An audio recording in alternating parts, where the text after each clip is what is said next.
Welcome to Talks Cafe, a series of short talks on Christianity.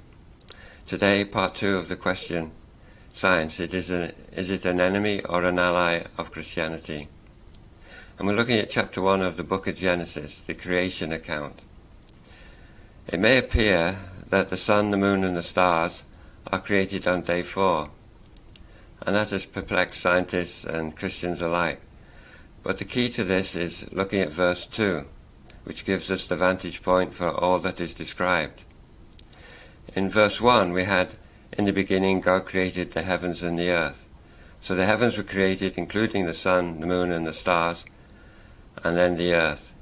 And in verse 2 it says, Now the earth was formless and empty, darkness was over the surface of the deep, and the Spirit of God was hovering over the waters.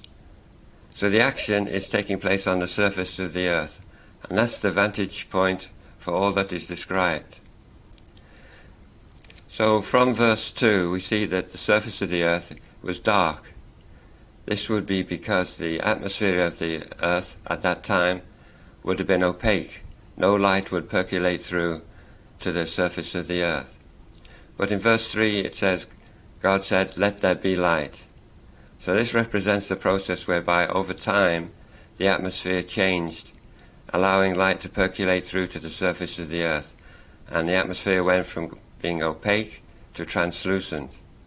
The creation sequence continues with day 2 and day 3, and then for day 4, in verse 14, the sun, the moon and the stars appear.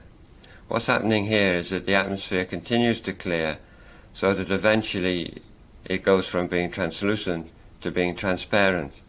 And then from the surface of the earth it's possible to view the sun, the moon and the stars. So day 4 is connected with day 1.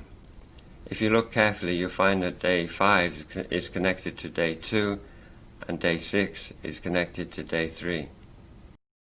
By the way, the Hebrew language of the Old Testament has a limited number of nouns. So one of the Hebrew words sometimes has to have several meanings in the English. And in Genesis chapter 1, the word translated to English as day actually can mean a long period of time. You may find it of interest that our solar system is located between the spiral arms of our own galaxy, the Milky Way.